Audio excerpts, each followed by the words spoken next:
Okay, we look at the problem of finding the area in the first octant beneath the graph of z equals 1 minus x minus y.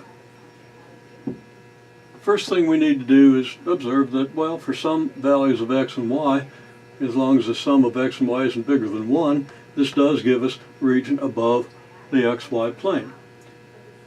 Well, we ask, what's the intersection of this region with the xy plane?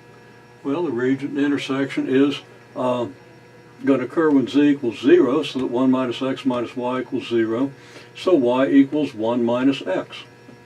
So in the xy plane, we have the line y equals 1 minus x. That would be this line here.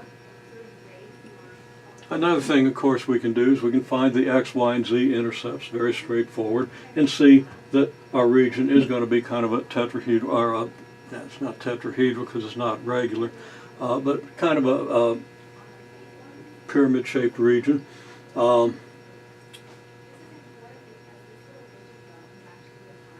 Indicated, I think, pretty clearly by this picture, or this one. This is a little bigger, and this is the one I'll kind of draw on here in a minute. Okay, and this line here, connecting these two intercepts, is your y equals 1 minus x line. You can also verify that the x-intercept is 0, because if y and z are both 0, you get x equals 1, and the y-intercept is 1 and the z-intercept is 1. Reasoning very similarly. Okay, well, we get this region. And I assume everybody knows at this stage how to do that. We want to describe this region in terms of x and y cross sections.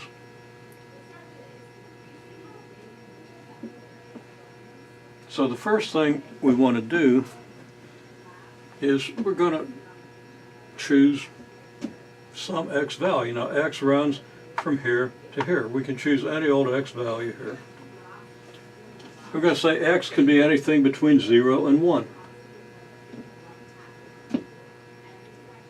Then, if y is in our region, it can't be bigger. If our point x, y, z is in the region, y can't be bigger than 1 minus x, because then y would be on the other side of this line, y equals 1 minus x. Y would be greater than 1 minus x, and we would no longer be in the region that we're talking about, the region where this plane lies above the x and y, the xy plane. Okay, so that y goes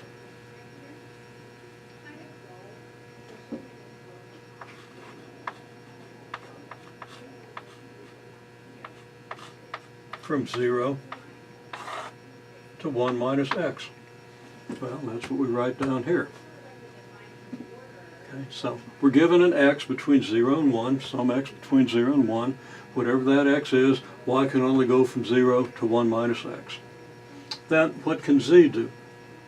Okay, well, if we have a point on this line now, we have an x coordinate, and now we would have a y coordinate, so we'd have this point on the line.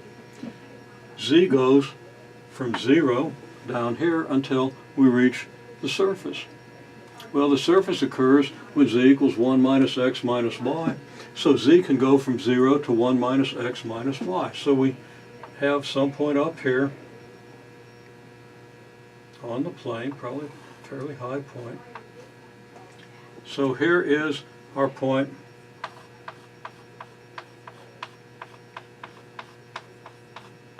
x, y, 1 minus x minus y.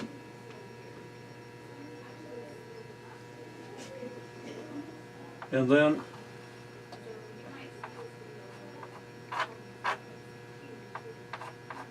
I haven't drawn, I drew that point a little too high. This point isn't going to be higher from our perspective than this line, but you still hopefully get the idea. Okay, so effectively we're looking at part of the plane where x takes whatever value we've chosen. X equals x naught. Let's call this value x naught. Then we're slicing this surface with the plane x equals x naught. We get this triangle here. And that triangle can be described accordingly. Okay, well, that's our description of this three-dimensional region. Now, if we want to get the volume of this region, then we're going to say, okay, we've got a delta x by delta y region down here, and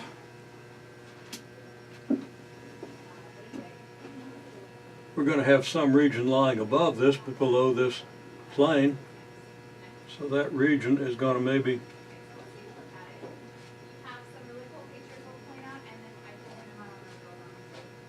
look like this, where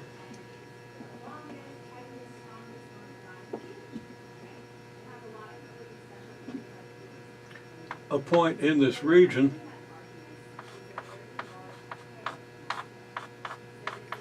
is going to have coordinates x star, y star. Then z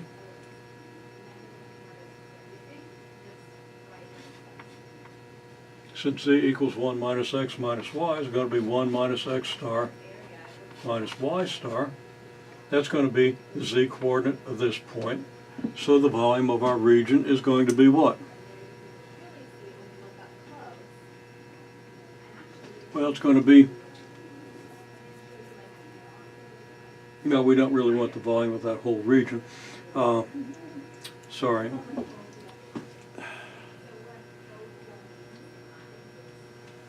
Okay, within this cylinder that goes from here to here, we're going to have a small box. Now, I'm not drawing that very well, but it's analogous to what we did earlier. If I draw this delta x by delta y by z region,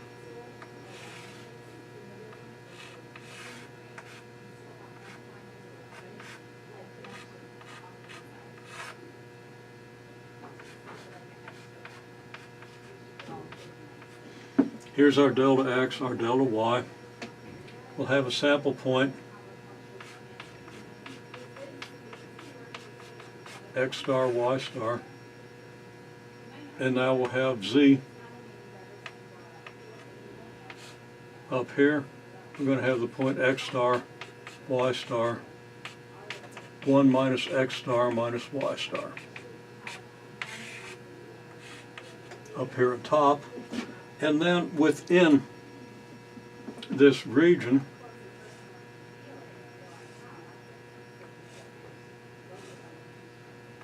we can make a box of altitude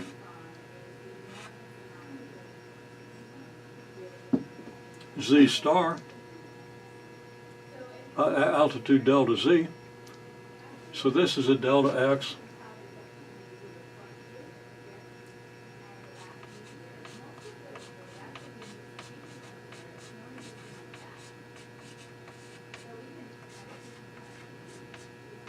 call it a box now rather than a cube. Okay, so there's our box.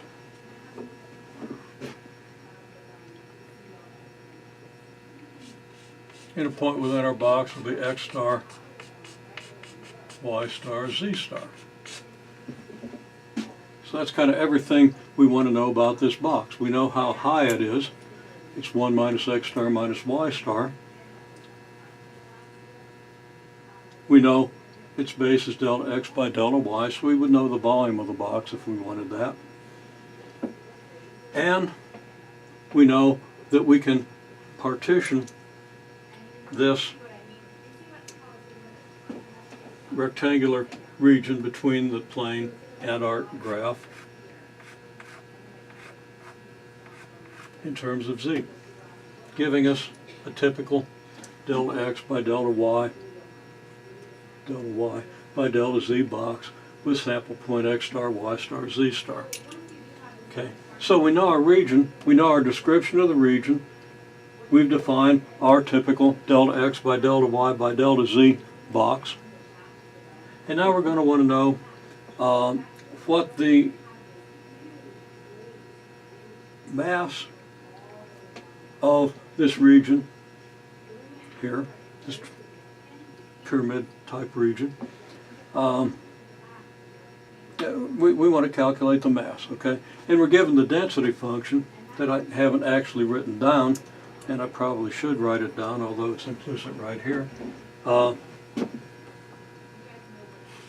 Density is square root of 1. Sorry, it's 1 minus the square root.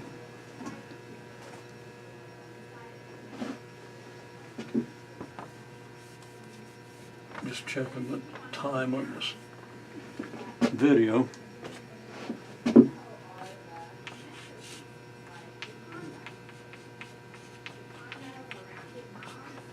Okay, now we've got a density function that's equal to 0 at the origin.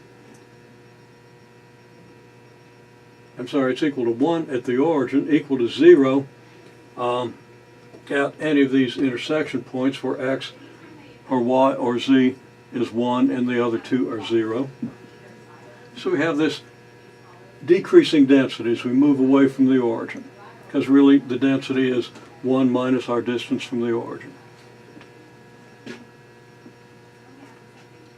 Now, if we have this density function, then what's the mass of this region? The mass of this region is equal to its volume, which is delta x, delta y, delta z, multiplied by the density. We evaluate the density where? We evaluate it at our sample point, x star, y star, z star. So our density is 1 plus. Okay, I had 1 minus up here, but it's apparently 1 plus. Now the density is increasing as we move away from the origin, but that's easy to understand. Our density then will be this function evaluated at x star, y star, z star. So our mass increment is density, the density function at x star, y star, z square, times our volume delta x, delta y, delta z. Now what's our total mass? Well, we have the description of the region. We know that x goes from 0 to 1, y goes from 0 to 1 minus x, and z goes from 0 to 1 minus x minus y. That's our description of the region. And we integrate our density function, which is 1 plus x squared plus y squared, 1 plus the square root of x squared plus y squared plus z squared, and there is the integral that gives us the total mass of this region. And using a little trigonometric substitution, we can actually evaluate this integral without a huge amount of difficulty. And I'll mention again that first we integrate with respect to z, so that we're going to substitute 1 minus x minus y for all our z's. We're going to also substitute 0 for all our z's. And what we get from this innermost integral then isn't going to have any z's left in it. And then we integrate with respect to y and substitute 0 and 1 minus x. All of our y variables will go away and be replaced by x variables. And that gives us a function of x, has no z, has no y, and we integrate that with respect to x, and we get a single number that represents the mass of the region.